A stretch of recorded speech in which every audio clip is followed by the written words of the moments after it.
또 주님을 바꾸지. 다른 어떤 은혜 구하지 않으리. 다른 어떤 은혜 구하지야.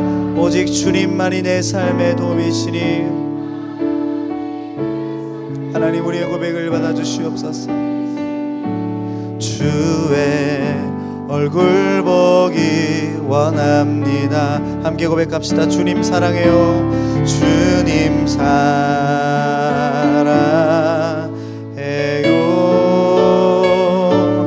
온 마음과 정성 다해 하나님의 신실한 친구 되기 하나님의 신실한 친구 되기 원합니다. 하나님의 신실한 친구 되기 원합니다. 아멘. 이 신앙 고백으로 여러분 평생 살아가게 되시기를 축복합니다. 아멘. 저는 굉장히 커피를 마시는 거 굉장히 좋아합니다. 제가 특별히 신선한 생두라고 하죠. 그 커피콩을 이제 정성을 다해서 볶아서 이렇게 손님들한테 제공하는 그런 카페에 많이 갑니다. 그런 곳을 커피를 굉장히 좋아하기 때문에 그런 데를 신선하게 제공하는 곳에만 가게 됩니다. 근데 이 원두를 보면 저마다 이제 프로필이 있습니다. 여러분 이제 보면 이제 형제님들 다 키 165 막 이렇게 있잖아요. 그런 다 프로필이 있습니다. 그 자기들의 프로파일이 있는데 거기에는 그 커피의 맛이나 또 향, 그러니까 뭐 장미 향이 난다, 어떤 감 맛이 난다, 오렌지 맛이 난다, 딸기 맛이 난다, 뭐 이러한 정보도 있고, 또 어디서 제조되었는지 뭐 이러한 정보들이 있는데, 또 하나 제조보다 사실 제일 중요한 게 뭐냐면 그 농장의 이름입니다. 그래서 농장주의 이름이 적힌 원두도 있지만 대부분의 원두는 이제 농장 이름으로 되어 있습니다. 그러니까 그 농장 이름으로 되어 있죠. 그래서 이것에 따라서 그 어느 정도 이제 비슷한 맛이 나게 됩니다. 나라 이름이 먼저 나오고 그 다음에 이어서 농장의 이름이 나오는 것이, 이게 바로 이제 원두의 이름이죠. 여러분 이제 흔히 들어봤던 거는 에티오피아의 뭐 예가체프라든지, 그럼 이제 앞에가 나라, 관심이 없네요. 자, 그래서 그 원두의 이름을 알면 이제 어느 정도 맛을 예상하게 됩니다. 왜냐면 같은 농장에서 나왔기 때문에 이런 맛일 것이다 예상할 수 있게 되죠. 그래서 농장의 이름이 그 원두의 이름이 되는 겁니다. 어떤 농장에서 난 콩인지가 그 원두의 맛을 결정하는 것이죠. 어느 정도 예상할 수 있게, 이런 맛이니까 이 나라의 이 농장 커피는 내가 마셔도 되겠다 하는 것을 판단할 수 있게 되는 거죠. 오늘 본문의 20절 말씀 한번 보시죠. 이렇게 말합니다. 이러므로 그들의 열매로 그들을 알리라. 우리로부터 나오는 열매로 우리의 존재를 또한 설명할 수 있다는 것입니다. 우리에게 악한 열매가 나타난다면, 아직까지 악한 열매가 나타난다면 아쉽지만 악한 나무입니다. 그러나 좋은 열매가 우리에게 나타나게 된다면 우리는 좋은 나무인 것이죠. 오늘 예수님이 우리에게 이렇게 도전하는 것 같습니다. 좋은 열매 맺는 좋은 나무가 되어라. 좋은 나무는 나쁜 열매를 맺을 수 없습니다. 맺으려 해도 맺을 수 없습니다. 못된 나무도 마찬가지로 착한 열매를 맺을 수 없는 것이죠. 아름다운 열매를 맺을 수 없다, 이렇게 18절에서 말하고 있습니다.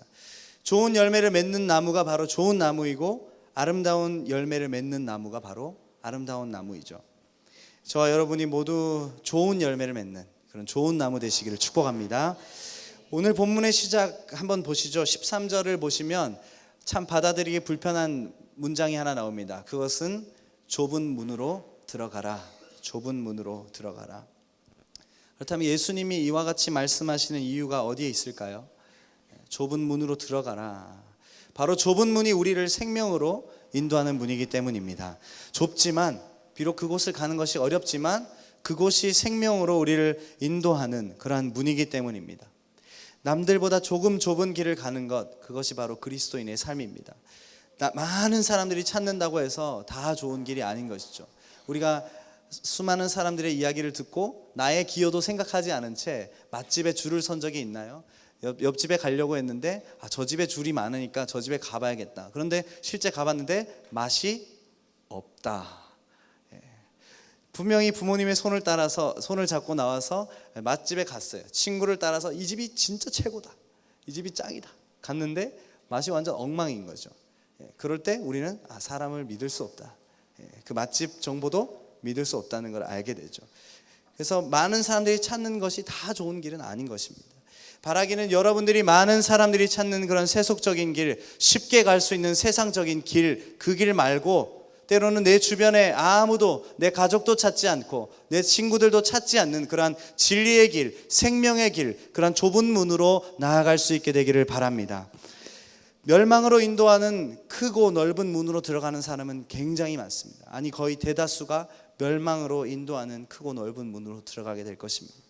그러나 생명으로 인도하는 문은 좁고 길이 협착하여 찾는 자가 적다고 우리에게 말씀합니다. 여러분들은 어떠한 문으로 나아가시겠습니까? 어렵지만 좁은 문으로 가는 것을 선택하게 되시기를 바랍니다.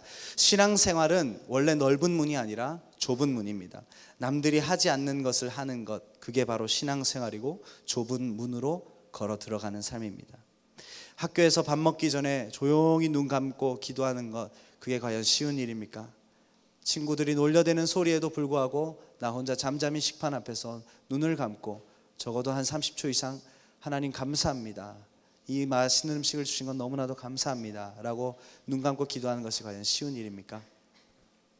또한 점심시간, 그 황금 같은 시간, 여러분이 화장을 고치고 또 고치고 새로 할 수 있는, 얼굴을 새로 완전히 세팅할 수 있는 그 놀라운 시간, 황금 같은 시간을 따로 구별해서, 우리 형제님들 같은 경우는 운동하는 시간, 우리 자매님들도 굉장히 열심히 운동하시던데, 그런 운동하는 황금 같은 시간을 따로 구별해서 기도하고 기도 모임 시간을 가지고 한다는 것이 과연 쉬운 일입니까?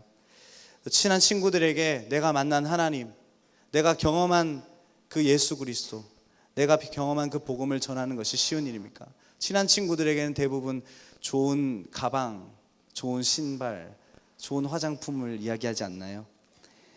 그것이 참 쉬운 일이 아니라는 것이죠. 내가 경험한 하나님을 전하고 식판 앞에서 기도하고 황금 같은 점심시간에 학교를 위해, 내 친구들의 변화를 위해 기도한다는 것, 그게 참 쉬운 일이 아니라는 것이죠. 굉장히 어려운 일이라는 것입니다.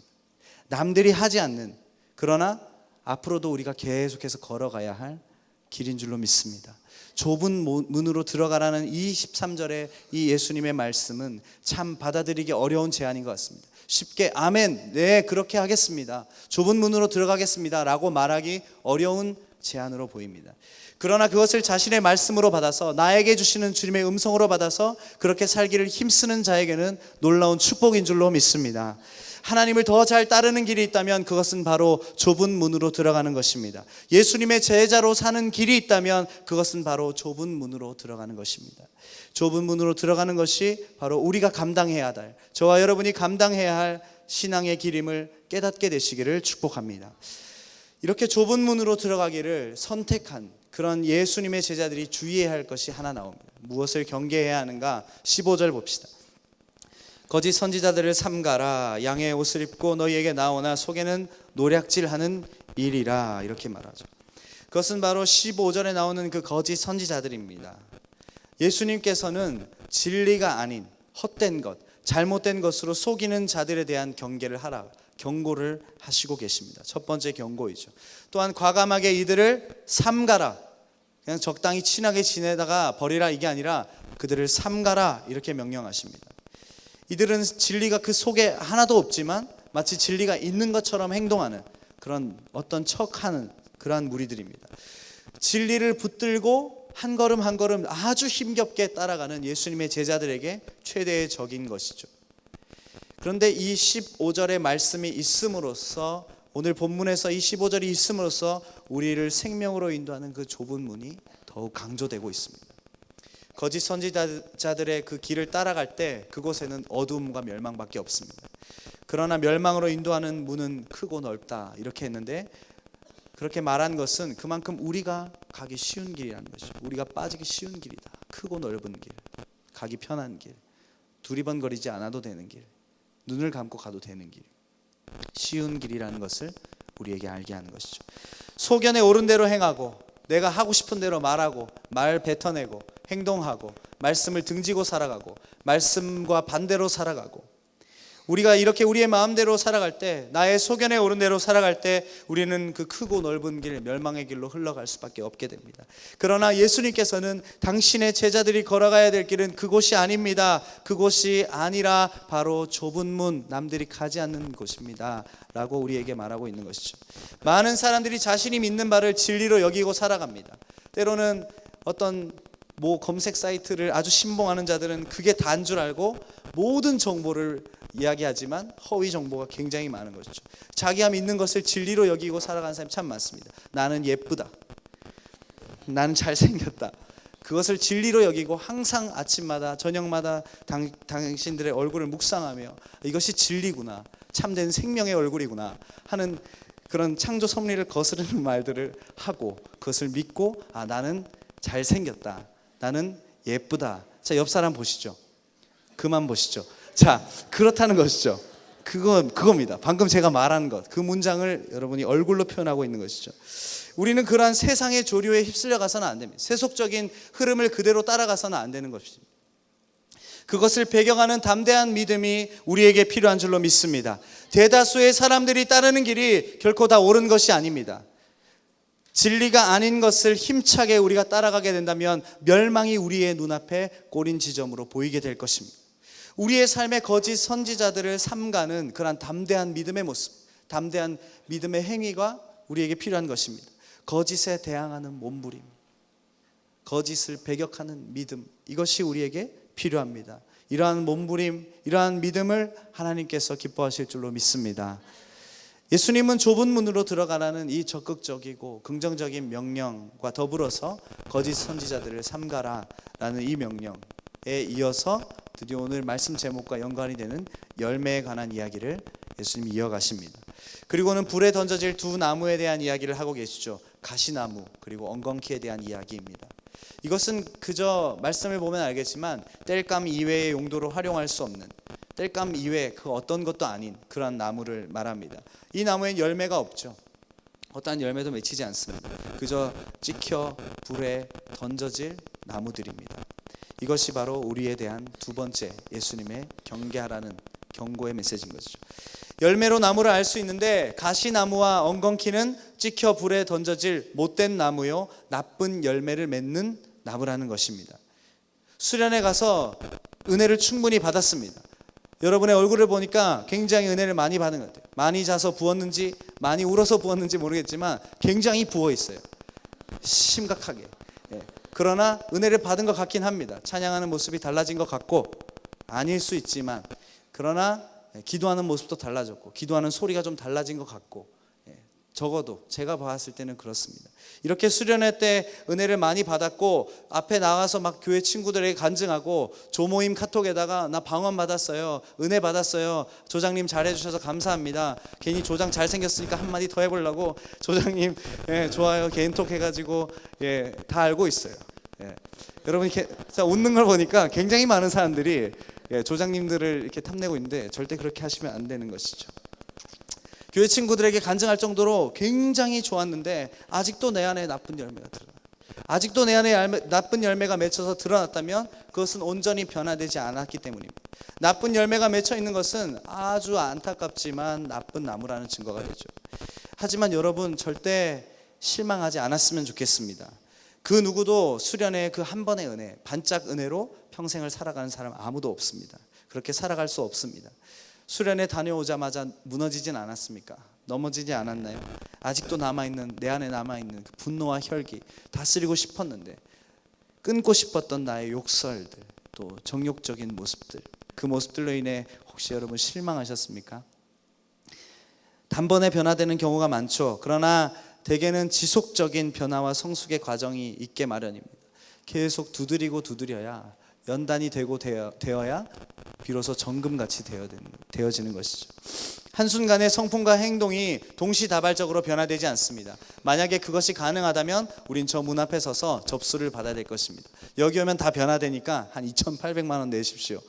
그래도 아마 이곳이 가득 찰 거라고 생각합니다. 전국 각지에서 많은 사람들이 몰려와서 나도 성품 변화될 거야, 나도 온유해질 거야, 겸손해질 거야, 착해질 거야 라고 저 문 앞에 설 수 있겠죠. 그러나 동시다발적으로 한순간에 수련회 갔다 와서 다 같이 무슨 옷을 세탁한 것처럼 변화되지는 않는다는 것이죠. 믿음을 연단하고 신앙이 좀 더 견고해지는 그런 과정들이 반드시 필요한 것입니다. 이 과정을 오늘 본문에서는 좁은 문으로 들어가라, 이러한 말로 설명하고 있습니다. 힘든 게 당연한 것, 그게 바로 믿음으로 걷는 길입니다. 어려운 게 당연한 것, 그게 바로 믿음으로 걷는 길이라는 것이죠. 포기하지 말고 좋은 열매 맺는 그런 좋은 나무 되시기를, 그런 좋은 나무 되기를 힘쓰시기를 바랍니다. 하나님께서는 이런 노력을 하는 우리를 매우 기뻐하실 것입니다. 오늘 여러분에게 몇 가지 나누고 싶은 것은 바로 이 좋은 열매에 관한 부분인 것이죠. 좋은 나무 되기 위한 좋은 열매에 관한 부분입니다. 결국 열매로 우리를 나타내는 것인데, 그렇다면 우리가 어떤 열매를 맺어야 될지 세 가지 정도 나누고 싶습니다. 첫 번째, 먼저는 기도의 열매입니다. 기도의 열매. 우리를 나무에 비유했을 때 우리라는 나무에 기도의 열매가 주렁주렁 맺히도록 해야 됩니다. 기도의 열매는 아시다시피 다른 것을 통해서 나타나는 것이 아니라 기도를 통해서만 나타납니다. 오직 기도를 통해서 기도의 열매가 나타나는 것이죠. 우리는 이 기도의 열매를 응답이라는 단어로 설명합니다. 제가 21살 때 이야기입니다. 그러니까 한 작년이나 왜 웃는 거죠? 재작년, 뭐 이렇게 한 10몇 년 전의 일인데요.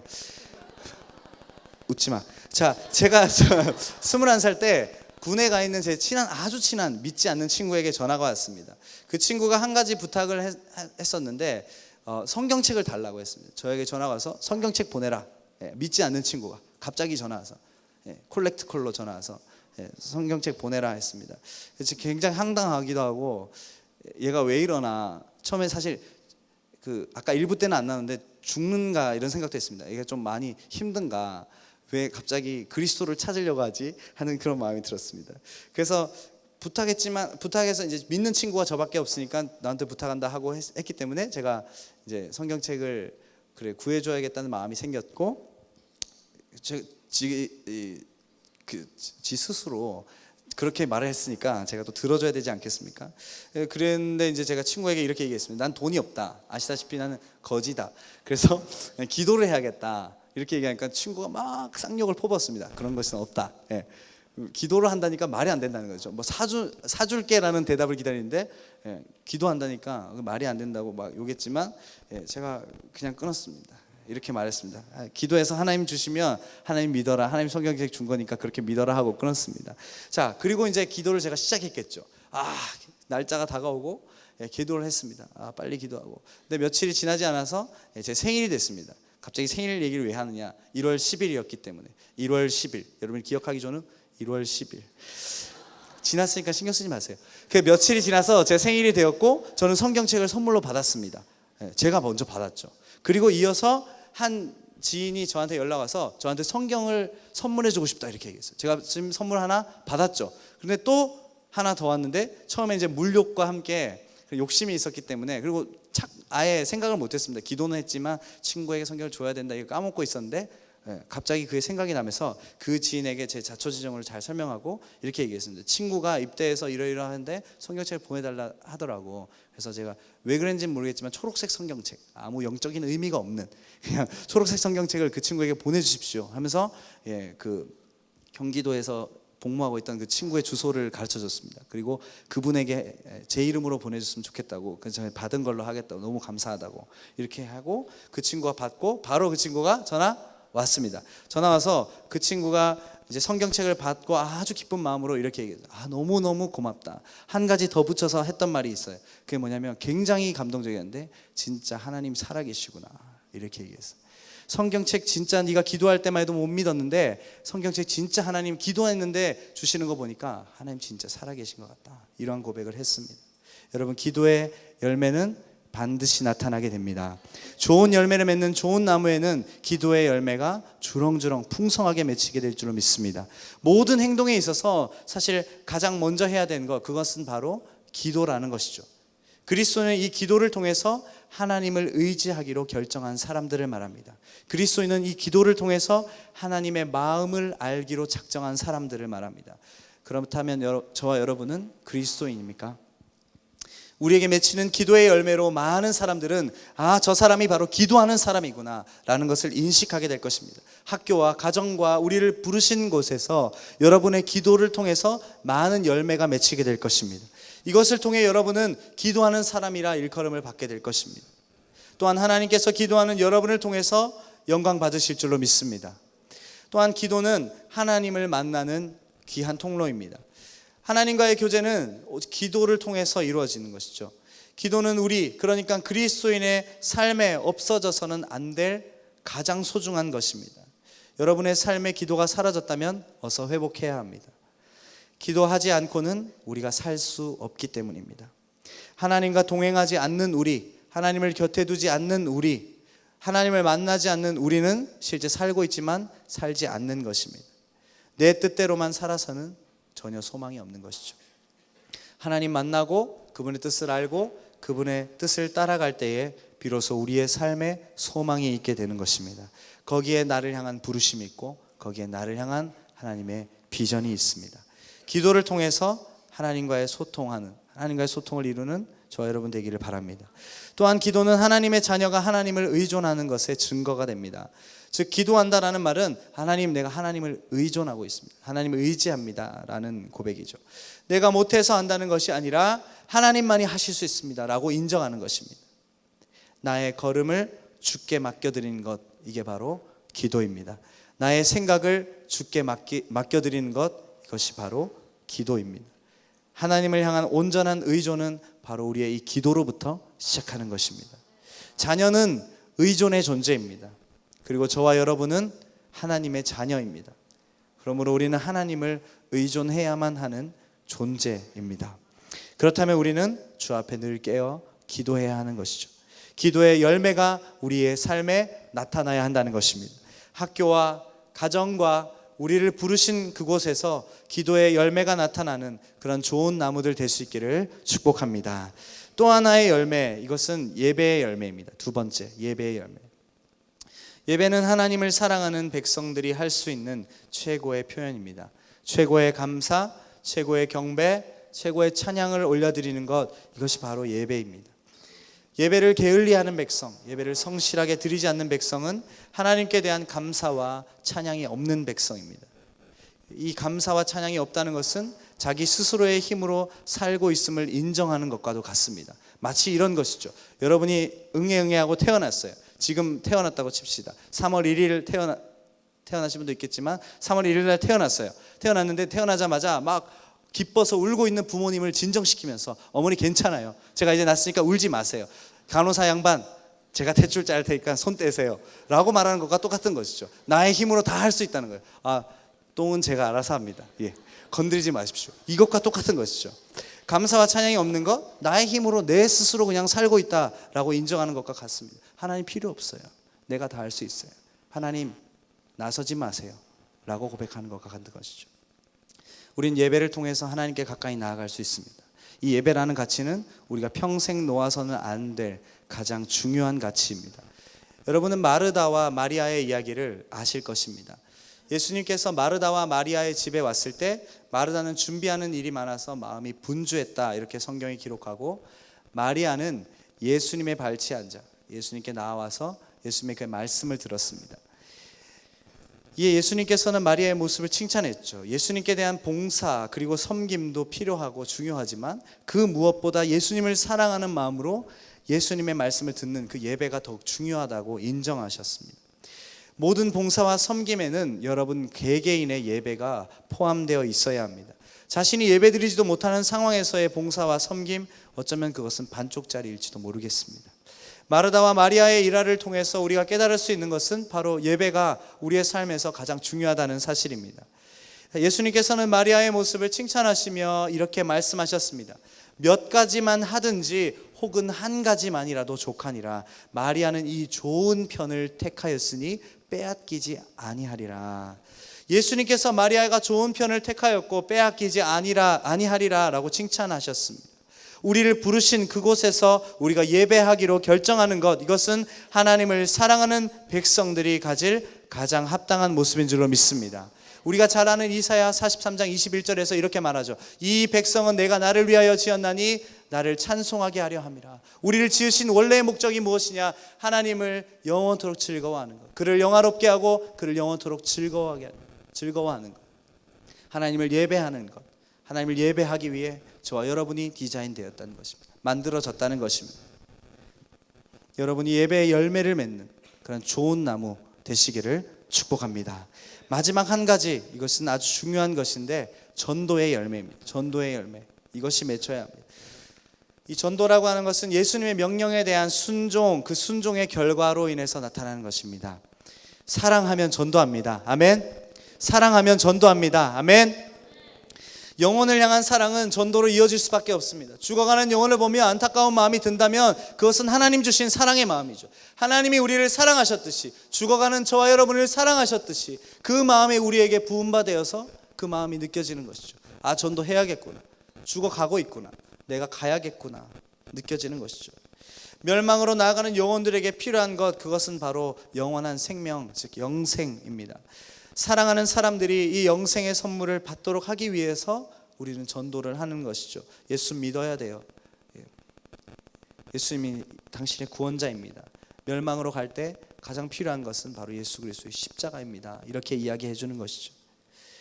전도의 열매를 학교와 가정과 각각의 부르신 곳에서 맺어 나가시기를 바랍니다. 이제 우리 고등부에서는 곧 전도 축제를 가지게 됩니다. 올해는 근데 한번 우리가 도전해 보았으면 좋겠습니다. 아직 한 번도 안 해본 분 많겠지만 한 번쯤 도전해 보았으면 좋겠습니다. 나도 한번 복음을 전해보리라. 할렐루야. 담대하게 내가 믿는 바를 선포해 보이리라. 할렐루야.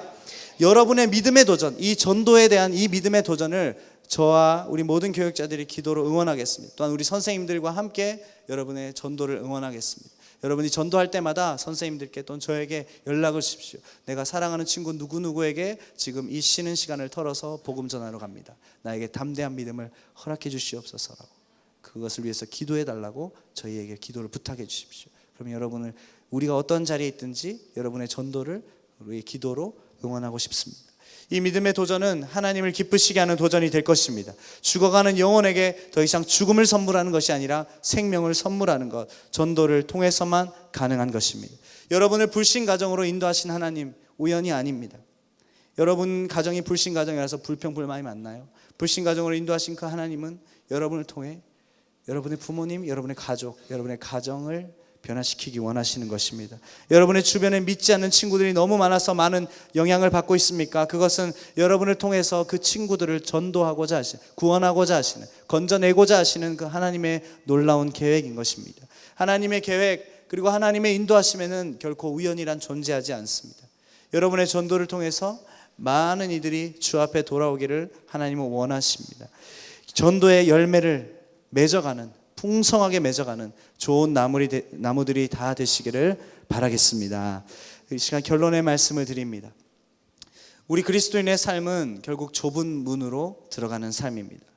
우리의 소견을 내려놓고 하나님의 뜻을 따르기로 결정하는 삶입니다. 우리를 하나님의 자녀로 부르신 그 하나님의 뜻은 우리가 좋은 열매를 맺는 좋은 나무가 되는 것입니다. 먼저는 우리가 기도의 열매로 우리를 나타내야 합니다.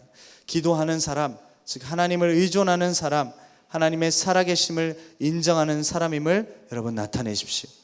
기도로 하나님의 살아계심을 증거하는 사람들이 다 되십시오.